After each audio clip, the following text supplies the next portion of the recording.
बच्चों, कैसे हैं आप सभी? आई होप अच्छे होंगे, राइट। चलिए मैं योगिता बच्चा पे आप सभी को स्वागत करती हूँ और आज मैं आपके लिए लेके एक्सरसाइज 6.3 का क्वेश्चन नंबर 6। तो प्लीज ध्यान समझिएगा, साथ ही लाइक शेयर करना मत भूलिएगा। ओके बच्चों, आइए स्टार्ट करते हैं। देखिए क्या कहना है इस क्वेश्चन में। आकृति 6.37 में, यह आकृति मैंने बना के भी रखी है, इस समय हमें ड्रॉ दिया गया था, राइट।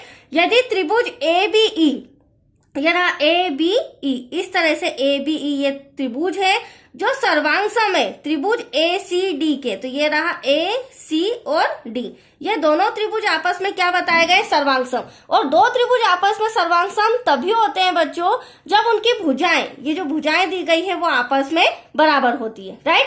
तो दर्शाइए कि अब सिद्ध क्या करना है हमें। त्रिभुज ADE, ये छोटा वाला त्रिभुज समरूप होना चाहिए त्रिभुज ABC के, इस बड़े वाले त्रिभुज के समरूप ये छोटा वाला त्रिभुज होना चाहिए। तो एटलीस्ट तो क्वेश्चन समझ में आया आपको। चलिए स्टार्ट करते हैं। सबसे पहले जो हमें दिया गया है, क्या दिया गया है यहाँ पर? ABE, ये वाला त्रिभुज समरूप है ACD के, राइट। सॉरी, सर्वांग सम है। तो हम पहले लिख लेते हैं त्रिभुज ABE सर्वांग सम है त्रिभुज ACD के, राइट। अब सिद्ध करना है वो भी हम लिख लेते हैं। क्या सिद्ध करना है? त्रिभुज ADE, छोटा वाला त्रिभुज ADE समरूप होना चाहिए बड़े वाले त्रिभुज ABC के, राइट। तो यहां पर लिख देती हूं मैं, ये दोनों त्रिभुज आपस में समरूप होना चाहिए।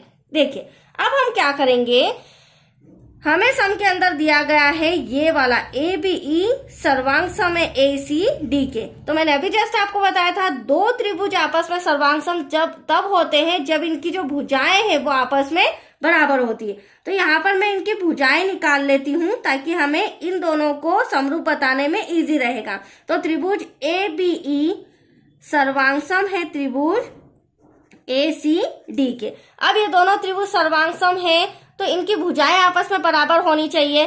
कहने का मतलब ये आप देख रहे हैं AB, अगर मैं त्रिभुज ABE की बात करूं तो ये AB बराबर है त्रिभुज ACD की भुजा AC के। तो यहाँ हम लिख लेते हैं जो AB भुजा है वह बराबर है AC के। ये रही AB, ये रही AC। ठीक ऐसे ही छोटी भुजा AD बराबर है AE के, ये भी लिख सकते हैं हम।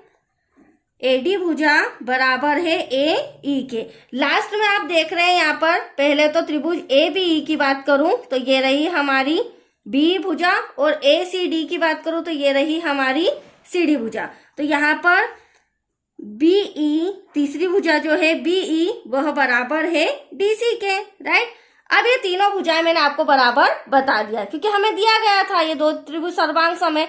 अब हम लेंगे त्रिभुज ADE और त्रिभुज ABC में, ठीक है। इसे हमें समरूप बताना है। तो देखिए कैसे, त्रिभुज ADE तथा त्रिभुज ABC में। अब देखिए बच्चों, यहाँ पर मैं क्या करूंगी, ध्यान से समझिएगा। यहाँ पर मैंने रिटर्न भी किया है और ड्रॉ में भी आप ध्यान से देखिएगा। ये रहा हमारा ADE छोटा वाला त्रिभुज और ये रहा हमारा ABC बड़ा वाला त्रिभुज। अब इनकी जो भुजाएं हैं वो आपस में कैसे होगी?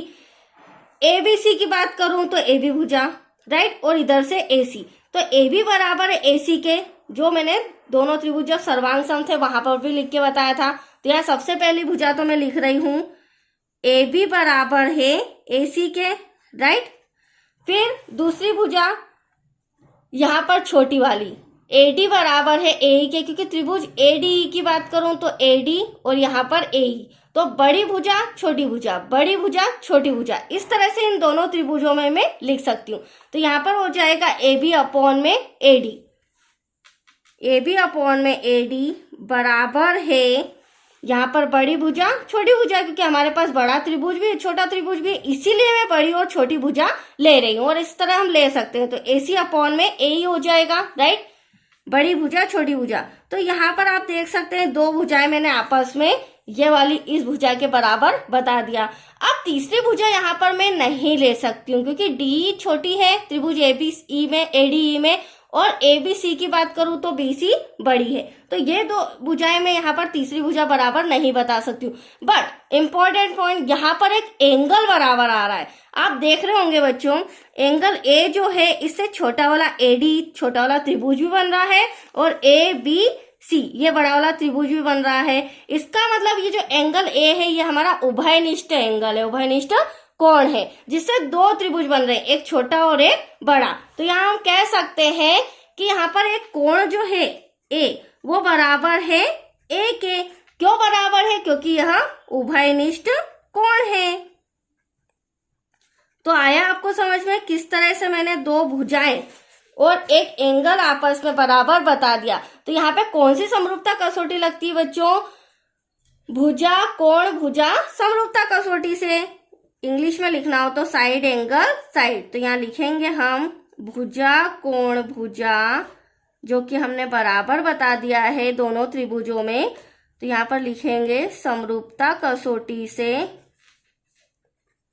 त्रिभुज ADE, यहाँ लिख सकते हैं हम जो त्रिभुज ADE है वह समरूप है त्रिभुज ABC के।